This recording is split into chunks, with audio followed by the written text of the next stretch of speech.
Welcome back, everybody. I know I haven't seen you guys in a couple of months here, but I'm back. Hopefully we can keep these a little bit more regular. I was struggling for a little while to kind of see what direction I wanted to go in with the channel here. So I want to hear from you guys. Let me know, what do you want to hear more about? What do you want to see more of on the channel here? You know, my knowledge of the crypto ecosystem is pretty vast, and so I don't want to be too technical, but I also want to deliver good information to you guys that you're not going to get from some of these other channels out there.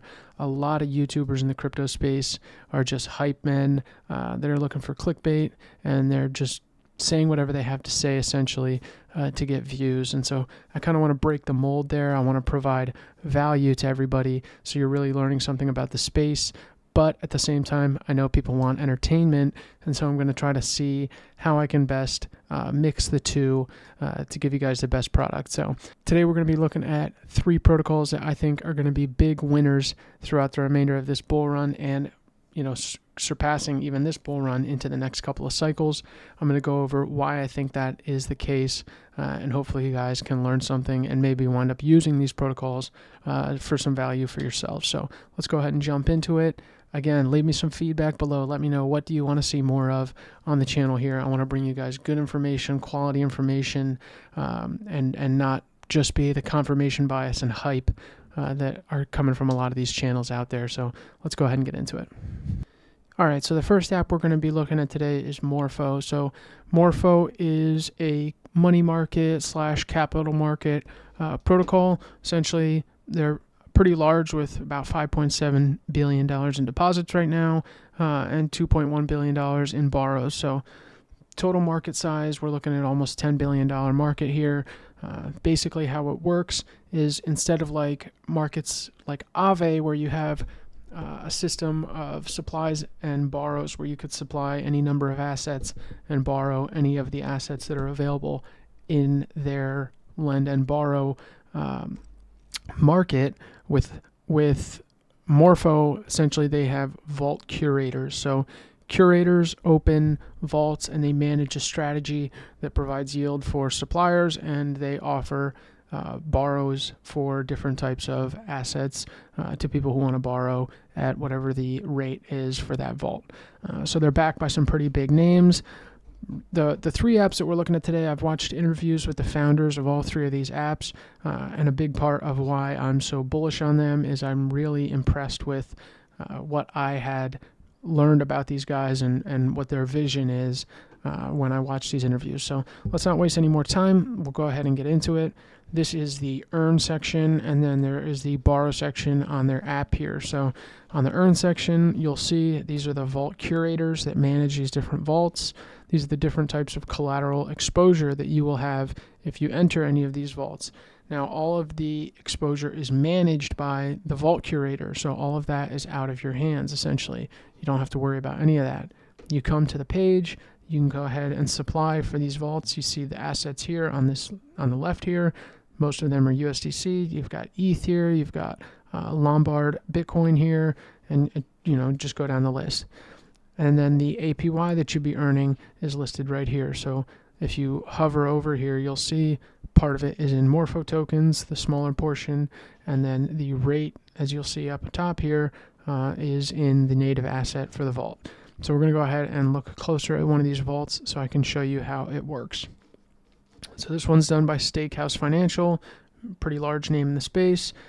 The asset to supply is USDC. You can see the APY is 24.1%. Obviously this changes. You can go down here and you can look and you can see, over the last year, what's the APY been? It looks like generally the APY has been well over 10%, spiking as high as 63%. Assets supplied to the market, $205 million is the current supply. So there's a lot of liquidity in this borrow market. That's another reason why I think this is going to be hot for institutions. They're playing with large sums of capital, and as you could see with this vault, large sums of capital is part of the equation. You can see the vault allocation breakdown down here, all the strategies that they're employing, all the reallocations, all the positions that are supplied, and user activity for the vault. So all the information is available. It's a siloed vault for if you want to earn out of it.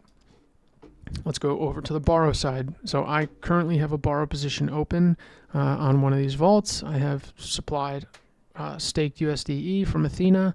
I'm earning the 9.6% on the asset that I supplied, and I'm still borrowing against it, currently at a rate of 14.25%. So the net there is about 5%.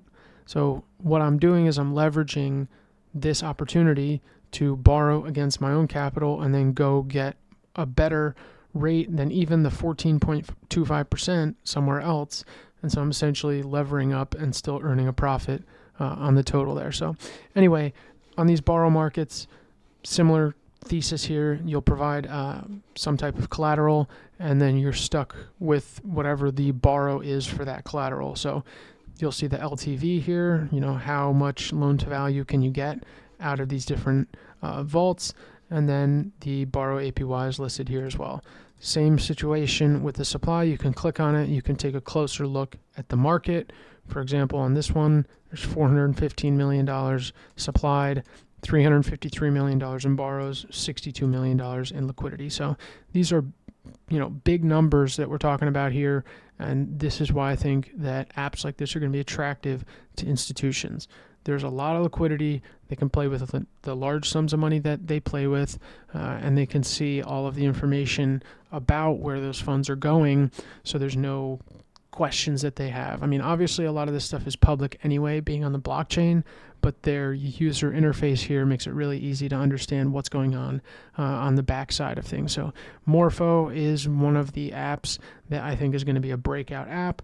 They just recently launched their token. It's been trading pretty well. It launched around $1. I know it's been up in the $3.50 range as far as price goes. So it's performing really well. I'm sure it will continue to do so. Obviously, in the bear market, the price is going to go down on the token. But I think that the fact that this protocol is earning as much revenue as it is, I'm pretty confident that over time, their token is going to continue to do well. So moving on, I know we've talked about Pendle before, but we're back here at Pendle. And the three apps that we're talking about today, Morpho obviously being the first, Pendle now being the second, they all tie together. So going back over here to Morpho, if you go to the borrow market, you could see that these PT tokens, these are Pendle tokens that you can borrow against. So levering up on your assets.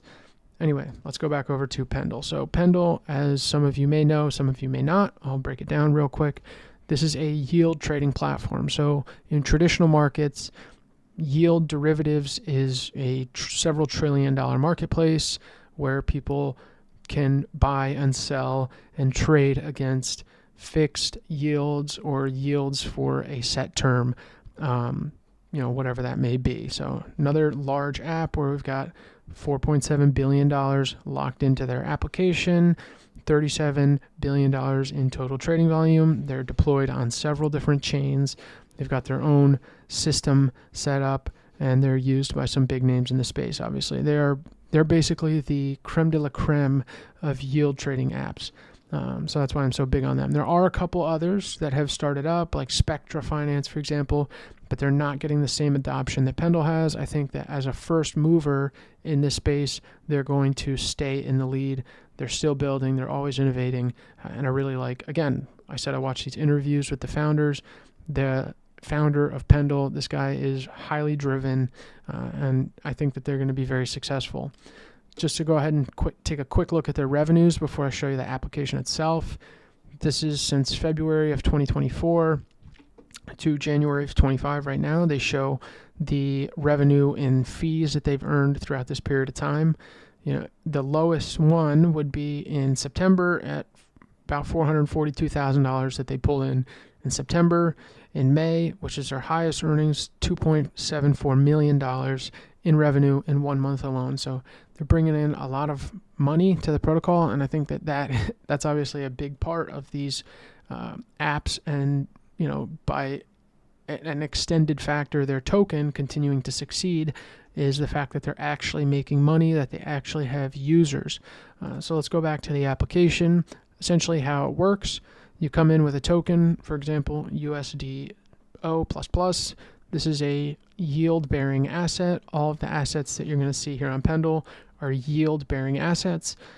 somebody comes in, they supply a token, it gets split into two pieces. So since the token is yield bearing, they break it down into the principal token and the yield token. So the principal token, whatever, if you were to purchase a principal token, you're no longer earning yield at the rate that the current market rate is for that token. So let's say for SUSDE, for example, the current rate is like 11% APY. If you were to buy the PT token, you would be earning, I've got it listed as ROI right now, but you'd be buying it at the listed APY of 19.99% APY. Let's say you were to buy it from this market, you'd be buying it at 20.15%. So whatever you buy these at, becomes now the principal token. This would be a fixed APY that you're taking, and if the yield for that token spikes above that, you're saying, I'm willing to forego that and I'll take this fixed yield instead. Now this can pay off for you. Let's say you buy it at a favorable rate and the rate now drops on the live yield for that token. Since the yield isn't fixed on any of these yield bearing tokens, let's say the rate drops, now it's favorable for you, you're earning at a profit compared to the market. But people will buy the yield for that maturity. So let's say 89 days, somebody's going to come in, they're going to say, listen, I think that the yield is going to go up during this period of time. I'm going to buy the yield for the 89 days of this token. And then as that time goes, will they earn, a profit or not? It depends on what happens with the market rate of the yield of said token. So pretty hot market. In traditional markets, they do this with mortgages, they do this with car loans, etc., credit, debt, list goes on and on. So I think this is going to be a breakout app because they've gained a lot of popularity from the points campaigns that a lot of airdrops are doing from different protocols. The yield token, they've also split that to carry the points for these different airdrops from different protocols. So that was their big kind of breakout moment where they gained a lot of adoption. People would come in and essentially pay to win with some of these airdrops. They're buying points from whatever protocol in hopes that the airdrop winds up being more than whatever they spent on those points. And then also earning the yield on whatever said token in the meantime. So a lot of markets here, deep liquidity on some of these markets, $140 million, $43 million, these are all in the tens or hundreds of millions. These two pools are brand new, so they're pretty small. And then there's some assets on here that are smaller, lesser known assets with a little bit less liquidity, but overall, very popular app. They're making a lot of money off of the fees from people trading. They have the points market, and then you can provide liquidity on this application as well. And then their token, the Pendle token, you could purchase the Pendle token, and then you vote on the pools, the different pools that they have, and as a voter, you'll earn fees. So you lock your Pendle, you vote on the different pools, you earn fees in return. So I've got some Pendle locked, I've earned some Ethereum for voting on different pools, and I earn a portion of whatever the fees generated are on those pools. So this coming week, there's some pools here. This one's earned almost $100,000 in fees in the last week. Pendle themselves has earned $537,000 in fees in the last 7 days. So overall, their token's done very well already this cycle. I think it's going to continue to do well. There's obviously the upside of being a part of the growth of the protocol, but you're earning money to do that at the same time. So there's a real incentive there to be a Pendle token holder, and essentially in the long run you'll wind up earning more. Plus you're speculating on the token price itself as well. So that's why I think that this is going to do very well as an application as well. I know maybe I'm kind of trying to speed run through this. I know a lot of people don't want to sit and watch long videos, so try to break it down real quickly. If this is something, Pendle's an app, the app that I use a lot personally. If this is something that you want to know a little bit more about, if you want to maybe have a little bit more in-depth of a breakdown on it and how you can use it to trade yield and earn money, let me know in the comments. I'll do a solo Pendle video and be a little bit more in depth on it. So next in line we have Athena. So I did a video on Athena a while back. Some of you may have seen that, some of you may not. So I'm going to go over it real quick. Athena essentially is a synthetic stablecoin. So they're backed by a delta neutral position that they run by taking in Ethereum from accredited depositors. They then take those Ethereum, deposit it to a centralized exchange, and then open a short position against that Ethereum. So they have the spot Ethereum and the short position against Ethereum. Typically, funding rates on centralized exchanges run at a positive, where long positions have to pay short positions for due to the funding rate.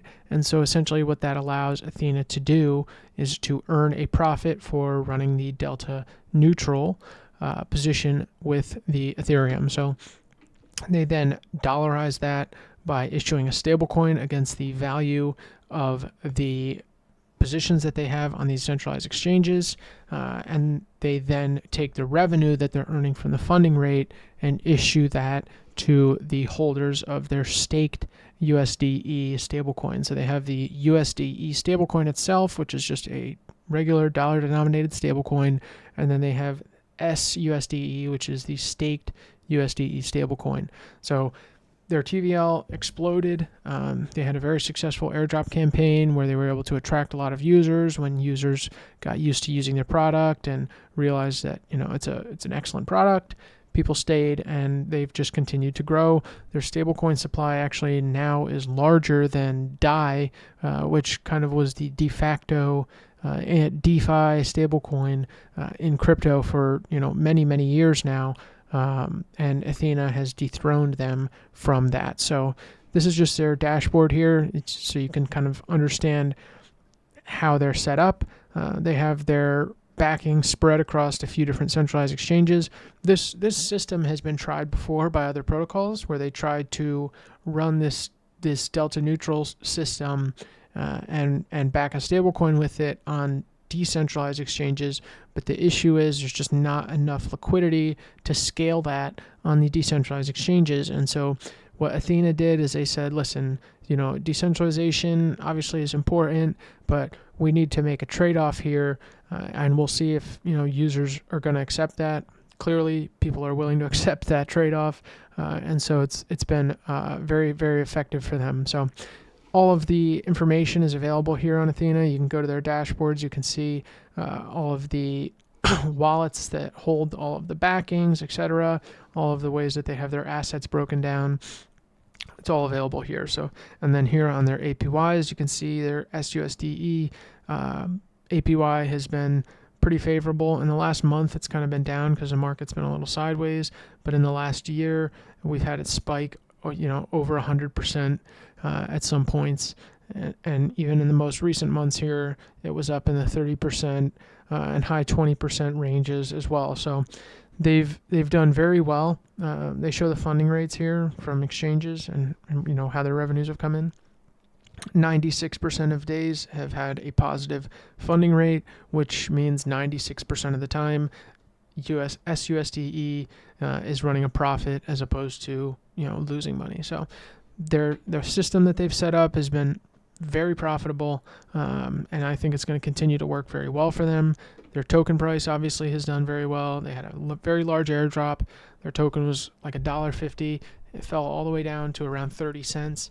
And then in the recent days, even just a couple weeks ago, it spiked all the way back up to like $1.25 or something like that. So I think it's going to continue to do well through this cycle. And as time goes, I think it's going to continue to do well because their business model, the way that they bring their revenue in, and just the simple fact that they were able to find product market fit that allowed them to dethrone DAI of all stablecoins and continue to grow, I think that's going to continue as time goes. So I try to keep this short for you guys, but if you want to take a look at the apps, I'll put the links in the description.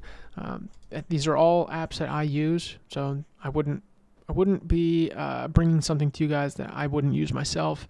I think all of the products that these apps offer can be lucrative for users. They provide value to the market, and that's why they've succeeded so far, is because the market rewards value, of course.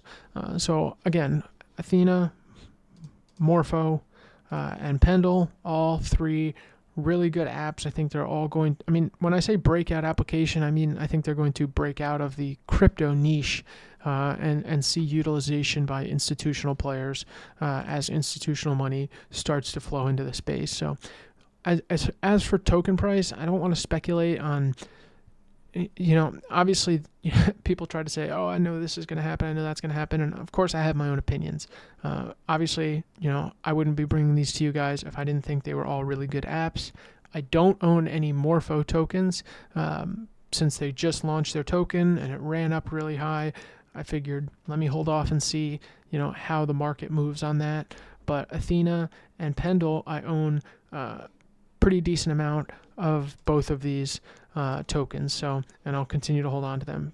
Pretty decent amount for me obviously isn't a ton. I'm not a multi-millionaire or anything, but this cycle I've done very well so far this cycle, and I'm hoping to continue to capitalize on the crypto market, and these are the apps that I think are going to do very well as time goes. There's an incentive to hold their token, and you can earn money from holding Pendle. Morpho, I'm not too sure about their token yet, but that's something that the application is good, so I'm sure that there's something useful with their token. And then Athena, their token, they have SENA now, which allows you to lock their token. They're launching their own perpetual exchange soon, and so there'll be benefits that come from that as time goes. And then, of course, they're doing their airdrop, and so you can earn off of holding their token right now that way as well. So 3 really good apps. I hope you guys, got something good out of this. If you have questions about any of these applications, drop a comment below. Some of you may have my contact information. Reach out to me if you got me on Discord, if you have me on Telegram. I am going to have a Telegram group. I'll put the link in the description below. You guys can join the Telegram group. If you have any questions, if you want to touch base with me, you can find me there. Obviously, I'm not a huge YouTuber or anything yet, so I'm pretty easygoing, pretty easy to stay in touch with. If you guys want to ask me anything, don't hesitate to reach out. Appreciate you guys for watching this video. I hope to grow the channel. If you have any friends, if you have anybody in the space that you know and you want to help them learn more about crypto itself without just the hype and all this other stuff where people are pushing their own bags and just shilling stuff to you that they're getting paid to shill, let me know. Share the channel with them, and I'll continue to bring you guys the content that you want to see. So again, give me feedback in the comments. Let me know what you want to see more of. Let me know what you think of this video. Join the Telegram group. And if you want to do any futures trading, or if you want a spot exchange that's non-KYC, there'll be a link in the description as well for Bitunix. They are a really good exchange, in my opinion. They've come a long way. And since I've been working with them, they've come a long way. So thanks so much, guys, for being part of the community. I'm really hoping to turn this into something that can be successful for me, and I'm hoping that I can bring value to you guys. Take care. Let's have a great 2025. Bye-bye.